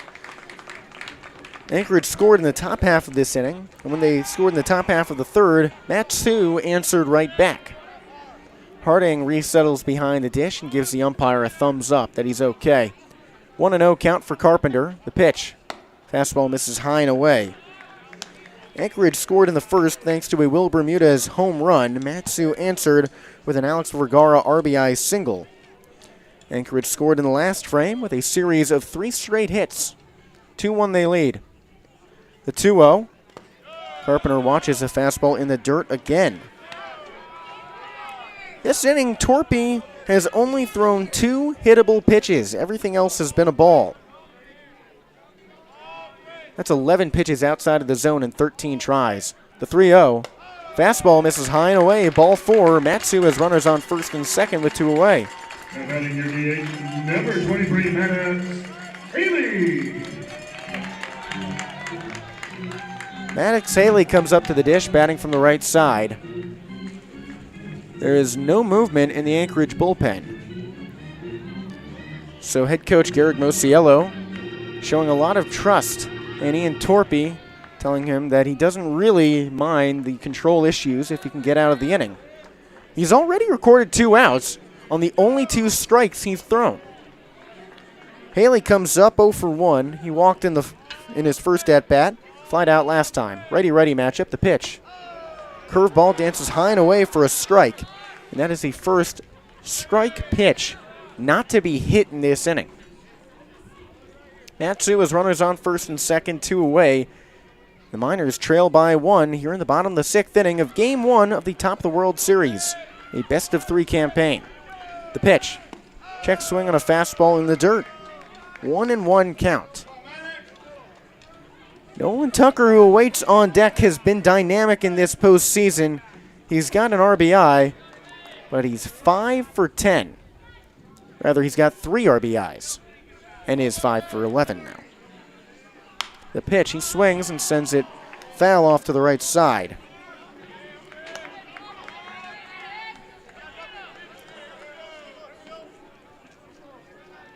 Haley in these playoffs has just 1 hit in 10 at-bats,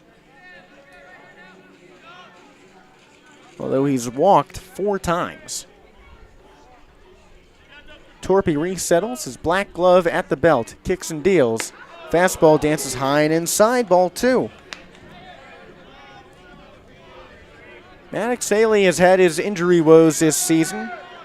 Hurt his ankle a little over 3 weeks ago in a home game against the Bucks, running through first. He then missed 10 days, but came back in style with hits in 4 straight games. Righty-righty matchup. Torpy looks at second, deals home. Swing and a miss. Torpy shouts walking off the bump and shakes both fists. Anchorage maintains its 2-1 lead heading into the 7th inning. The Glacier Pilots have the bottom of their order due up in Rodriguez, Harding, and Nicolak. Matsu, for the 2nd inning in a row, strands a runner in scoring position. 2-1 Glacier Pilots as we move on into the game's final third.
We've hit the 7th inning at Herman Brothers Field in this Game 1 of a best-of-3 Top of the World Championship. Alongside Jesse Cook, I'm Austin Barach, and Larry Westall, the reliever, the side armor, about to face the bottom of the order, 7, 8, 9. The bottom of the order has gone 0 for 6 so far today. Rodriguez, the 7-hitter, looks at a strike that pirouettes on the outside corner. He is 0 for 2 with a fielder's choice and a flyout to left. Larry's 0-1, ricochets the backstop off the swing. It's 0-2, and Westall, somebody else in the ABL, but this is shockingly just his Pretty silent outing. outside. Never got to the plate. It's 1-2.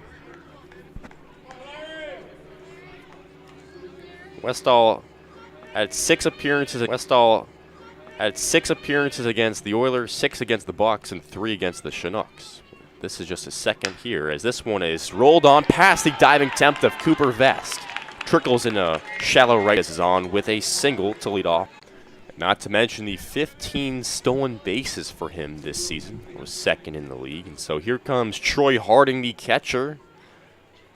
He's a curveball. It's 1-0. Sioux has already turned 2 double. It looks like Landon Guggenmoss is getting set to warm up in the Mat-Su bullpen. Westall is a second-team All-ABL reliever. However, he has struggled as of late. Check that. Mario Bejarano has actually picked up the baseball. The lefty out of Central Arizona Community College, who closed out the semifinal series last night, is warming up. The Pilots bat under 200 against left-hand pitchers this season. Of course, Bejarano is the only remaining lefty pitcher for Tyler Brunn's team, with Ethan Lyke upwards of 50 innings and a guy who just pitched 8 full innings yesterday. So it's up to Westall here right now to face the co-ABL MVP Blake Jackson with runners on first and second with just 1 out. 4-1 game. Pitch tags the outside corner, low and away. It's the first multi-run frame of anybody today. Westall checks second, fires home, and misses low. Evens up the count at 1 apiece. Westall has now allowed 7 earned runs in his last 3 outings. The pitch drifts outside, 2-1.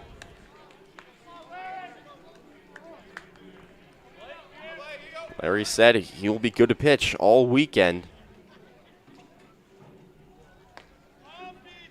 Right now, in a jam. The 2-1 spins low. Borderline call. Westall takes a big sigh of relief and walks off the mound. He is frustrated.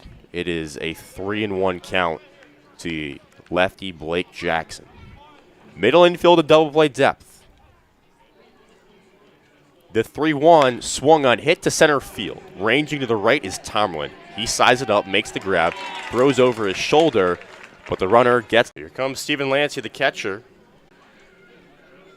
The 1-1, corkscrewed foul over the first base side. It's 1-2.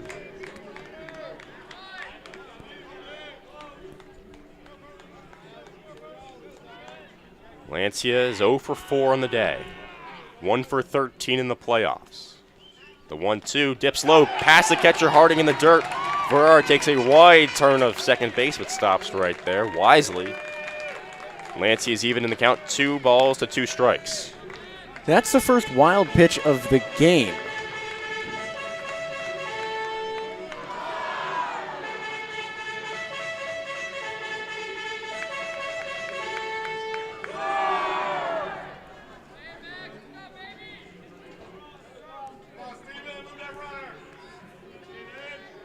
Vergara stands at second. 2-2 count, nobody on. Mat-Su down 4-1 in the 8th. The pitch. Checked his swing, called strike 3 on the outside corner. Lancia stands in the box for a moment, and there is 1 away in the bottom of the 8th. Number 38, Keelan Carpenter. Well, I could read Lancia's lips, and I'm no lip reader. Pretty easy to tell that he said, "Are you kidding me?" That pitch looked pretty close. I might have called that a strike if I were in the same spot, but close doesn't seem to cut it in moments like this. So here comes Caden Carpenter with 1 away. He is 0 for 2. He walked his last time up in the 6th inning. Bermudez stands about 5 feet behind Vergara. Haley was picked off there back in the 2nd inning. Long stare from Martin. 6'5" thrower now throws home and is swung on the ground to second base. Backstabbed by Lamb, the first base, and underhand toss to first. He got him by a stride. Great play by Lamb. as he dove, got on the backhand, and flipped from his knees. Vergara scampers to third, but there are now 2 outs. Well, here's when you need prime middle of the season Maddox Haley to come back. Really prime end of the regular season Haley. He's struggled of late, no hits in the last 2 games, and you need a return to form for him. You're right, Maddox has just 1 for 11 in these playoffs, but does have 4 walks. To him, curveball dances up high. It's 1-0. Haley at one point had a 4 RBI game. You could use that same kind of pop, especially because the bottom of the order is on deck, and although Nolan Tucker has been great, the bottom 3 have not. The 1-0 fastball swung on and tipped, I guess. It is 1-1. There's only 1 hit between the bottom 3 batters, and that came from Caleb Hanna as he ended up scoring the Miners' only run thus far. Nolan Tucker, who awaits on deck, has been arguably the best batter out of anyone in these playoffs. Tucker, 2 hits today. Vergara, 3 hits. He stands at third base. 1-1 count. The pitch. Hit him. Ricochets off of the catcher, and Maddox is in some pain. It looks like it hit his wrist or hand. The umpires meet because the Pilots are not necessarily sure that it actually hit him. Well, we know that it hit him. The question is, did it hit the bat first? Because it might have ricocheted off the neck of the bat. They might think that Haley went through a swing, and that's what that motion was, that he started to swing, didn't come around, and then jumped back. I didn't hear the ball hit the bat. Normally you would hear a splinter of wood or something like that.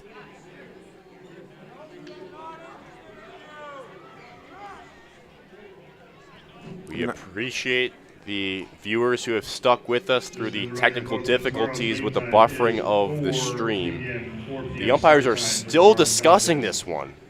Between the mound and first base, all 4 of them.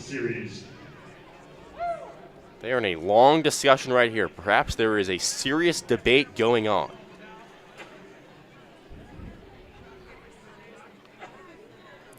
I mean, home plate is really the one spot where you can welcome input from all 4 umpires. And after much deliberation, they keep Haley at first base. So he is on with a hit by pitch. And here comes Nolan Tucker. He represents the game-tying run. Of course, he has not homered in the ABL this summer, but he has home run power. He clobbered 4 at Valparaiso, including a stretch in February of 3 in a row. 3 home runs in a span of 3 straight games for him. Mosiello still arguing with the home plate umpire. He is in his grill.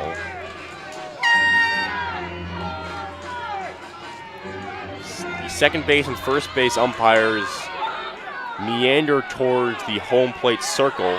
Mosiello still arguing, and it takes 3 of them to push him out of the way. That would be a weird hill to die on if you're Mosiello, arguing about a hit by pitch when you're up by 3 runs. Sure, it does bring the tying run to the plate, but you could really put yourself in some trouble and have yourself suspended for the next game if you get tossed. And he's lucky that the umpires were lenient because he hung around.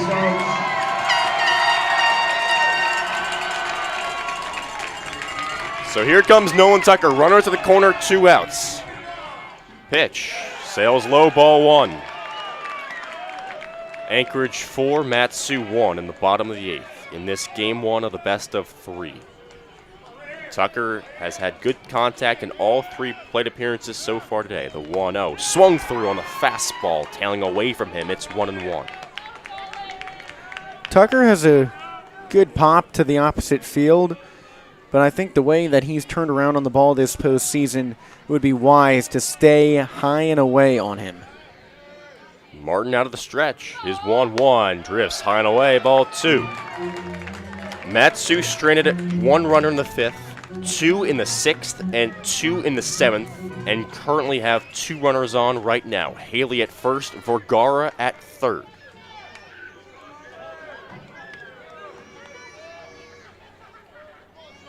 Martin's 2-1. Line foul. It's 2-2. Martin has not allowed an earned run since July 9th. Nobody has scored off of him in his last 4 appearances.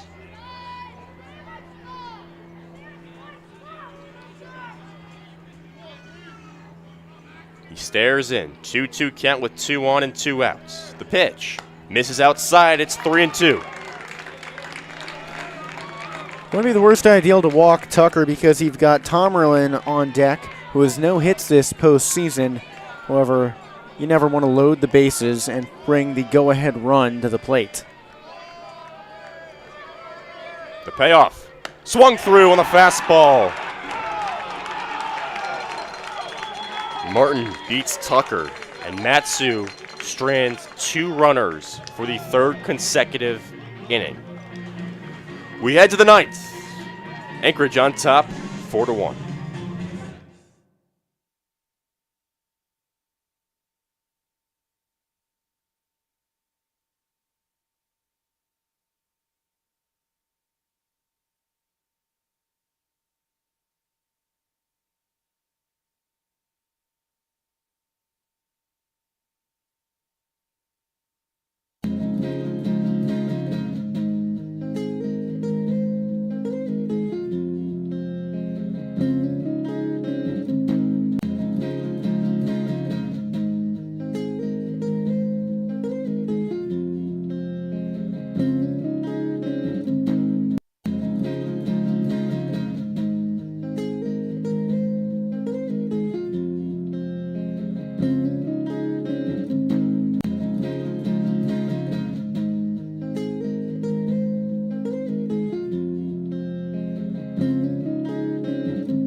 We've hit the 9th inning at Herman Brothers Field. I'm Austin Barach. To my left is Jesse Cook. Pilots lead at 4-1. Matthew Lighthall has entered the game. Bejarano went 1 inning of relief in the 8th. Community College number 30, Matthew Lighthall. So Lighthall out of South Mountain Community College is in for his 2nd playoff outing. His 5th of the season. Last appeared on Wednesday against the Oilers, allowing 1 hit in 2 innings, no runs. First batter is Nikolic, the 9-man, and he takes a ball inside. It's 1-0. The 1-0, fastball, stings the bottom of the zone. It's 1-1. Nikolic doubled his last time up, 3 today. 1-1, Splinter is in, over the middle. It's 1-2. He really uses the length of his arms well. He's 6'4", 170. Pitches out of the windup. 1-2 is battered on the ground to third base. Hannes has it at the ankles. Throws on a first in plenty of time for out number 1. And what Lighthall does so well is that he arches his right arm back and hides the ball for a long period of time, and that generates a little bit more torque to his pitch, with that, which adds velocity. And that happens because he has the length to just reach back. He certainly does have the length there on his pitches, as here comes Andrew Lamb. Leadoff man looks at a ball outside. Today, he is 1 for 3, had that big 2-run single in the 7th. 1-0. Too high, ball 2. Fielders playing straight up for Lamb out of Coto de Caza, California. Lamb does not have more than 1 base hit in his last 6 games, so I guess he's already hit that quota of 1 today. Lighthall's 2-1. Stings foul, it's 2-2. Another large crowd here at Herman Brothers Field. Every seat filled. People standing along the edges. Beautiful sunny evening in Palmer, Alaska. The final weekend of baseball. The 2-2 runs low and inside on the breaking pitch. Brings up a full count. Shadows of the trees behind the fence creep in at center field, where Sebastian Tarmlin's stop on a soft ground ball remains full.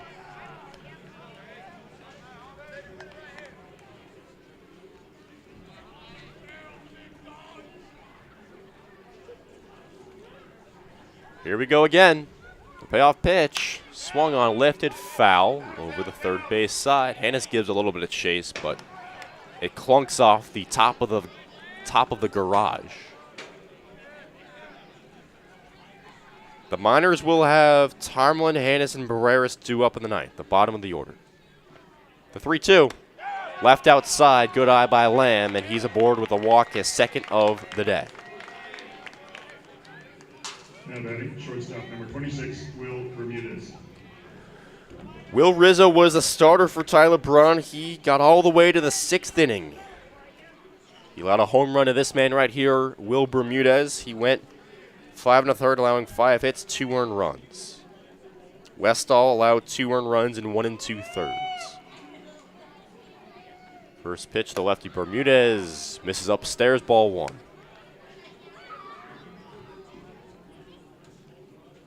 Bermudez is 2 for 3 on the day with a walk. Of course, the home run as well. Also grounded into a double play. 1 on, 1 out.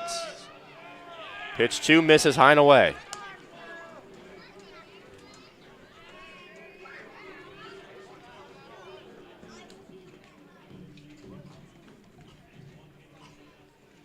Lighthall checks the runner.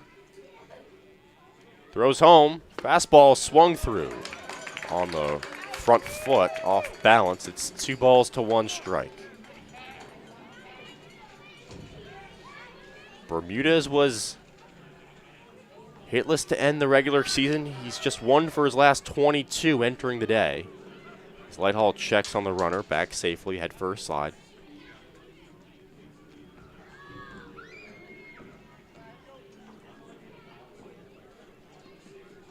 The 2-1. Misses upstairs. Lancia went to both of his feet to make the grab. Matsu hasn't scored since the 3rd inning. They've had plenty of chances. They've left 7 runners on base in the last 4 frames. Lighthall's 3-1. Darts in on the inside corner for a strike.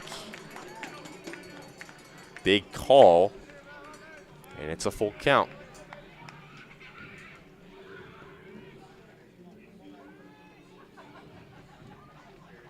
Lighthall out of the stretch.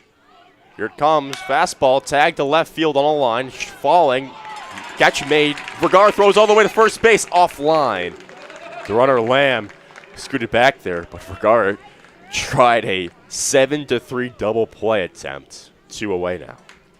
Now batting, Not often you see a guy get thrown out at first. I know the Yankees' new hitting coach, Sean Casey, when he was on the Tigers, grounded out to left field. That is, if I grounded out to left field, I think I wouldn't even look at a baseball field again. I think he played a few more years. That's a shame. First pitch to Jackson. He checks his swing, but he swung enough. Hoping ever umpire calls it a strike.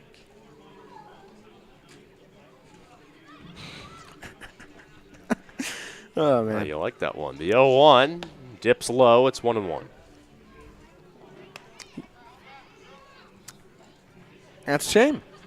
I mean, there are just certain things on an athletic field that if you do, you might just have to hang them up. We can't even get on the athletic field.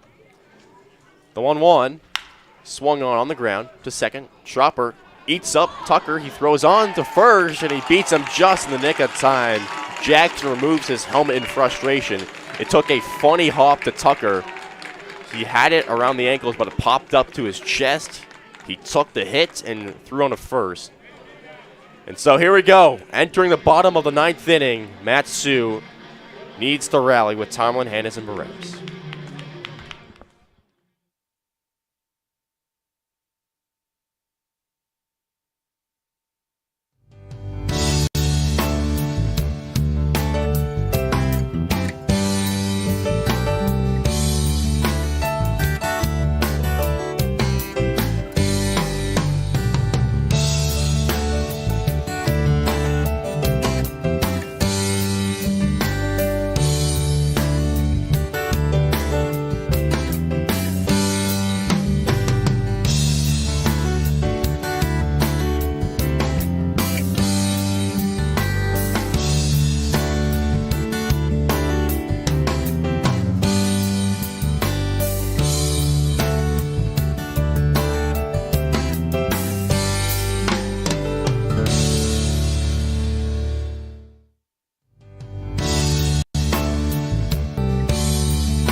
Queen Creek, Arizona, and Central Arizona. We've College, reached number the 18, bottom of the ninth Braden inning, and Braden Rogers is pinch hitting for one of his best friends, Sebastian Tomerlin. Both of them out of Queen Creek, Arizona, and Central Arizona Community College. They've played baseball together for several years. Rogers, a utility guy, a catcher when Lancia has played a lot of games behind the plates. He's about to have his first at-bat of the postseason. First pitch from Martin is called a strike on the inner half. Rogers batted .227 during the season. He last played on Game 2 on Monday against the Pilots. Martin's pitch scoops in the dirt. Blown away, it's 1-1. Rogers and Tomerlin go way back. Now, this might be untrue, but I think Braden Rogers also pinch hit for Tomerlin in the T-ball championship. Martin's 1-1. Breaking ball hits the inside corner. That just died into the zone.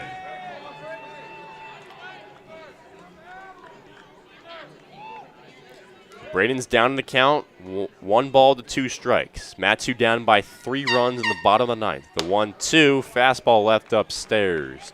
2-2.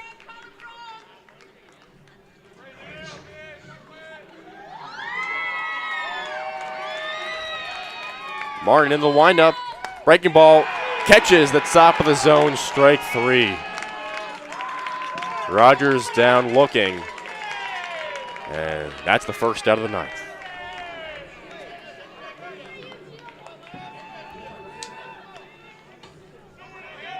This has been a peculiar strike zone. We don't often see Matsu batters go down with a backwards K a whole lot. Well, it's only happened twice today. There have been some controversial calls, or 3 times today. There have been a few controversial calls.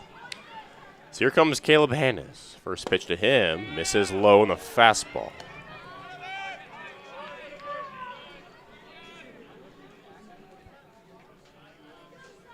Martin has allowed just 1 hit in relief work today. The pitch swung through. Swing to the catcher's mitt. It's 1-1. It was Alex Vergara who singled off of Martin in the top of the 8th. That's it for base hits against this guy. The 1-1, high and inside, 2-1.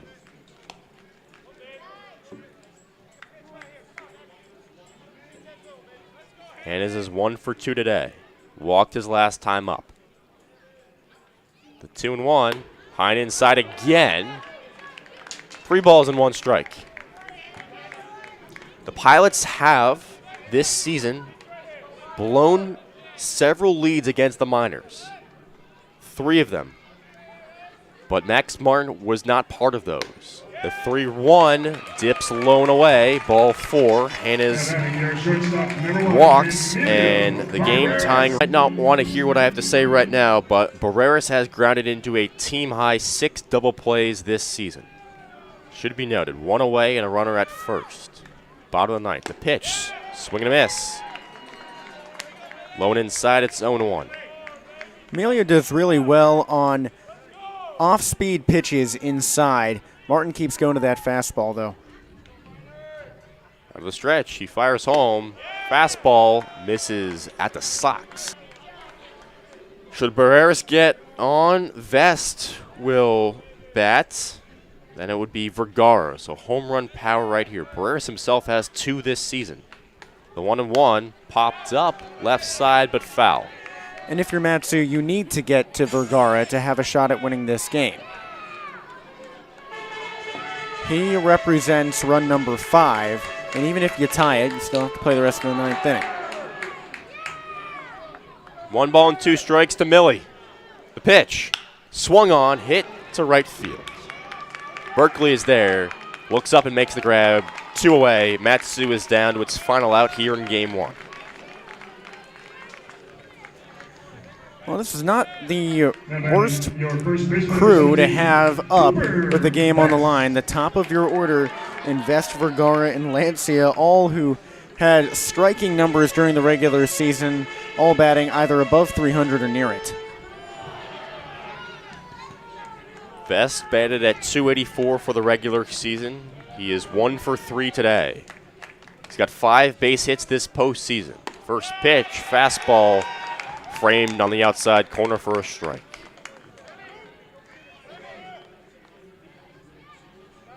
Fast flied out to right his last time up. Matsu has hit a lot of.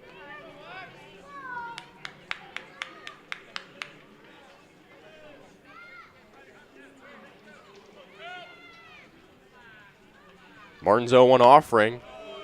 Too high. It's 1-1. Matsu won 6 of the last 7 regular season matchups. The Glacier Pilots took the first 3 on June 8th, June 10th, and June 19th. Martin's 1-1, swung at to short. Bermudez is there, fields it, left of his body, throws on the first on a dart in time for out number 3, and that ends the game. The Glacier Pilots take game 1, 4-1. We will be back tomorrow at 4 p.m. for game 2, an elimination game for the Matsu Miners. The Miners' victory tomorrow will force a third game on Sunday. The Glacier Pilots win tomorrow will end the season for both teams, with the Pilots the champions. So The issue in this game is no secret. Matsu gets caught on the bases 3 different times in rather careless plays. It's one thing if Ian Torpy has a good pickoff move, but it's sort of the fool me once, shame on you, fool me twice, shame on me scenario. 3 different times. One of them came from catcher Troy Harding, which I guess says something, but you can't do it to yourself like that in prime time. The Glacier Pilots beat the Miners last year in the Top of the World Championship Series. They've won the last 2 championships. No team has won it besides them since 2019. And they are 1 win away from making it happen again. It's pretty crazy because it's not like players return year after year. But as an organization, they have won back-to-back titles. And the Miners now have their backs against the wall. They will be the designated road team back here at Herman Brothers Field tomorrow. We believe that the starter will be Drew Christo. But right now, Matsu is down in the count, 1-0. That'll wrap it up for us today. Alongside Jesse Cook, I'm Austin Barach. The Glacier Pilots take game 1, 4-1. We'll talk to you tomorrow on Saturday for what we hope will not be the final time. See you then.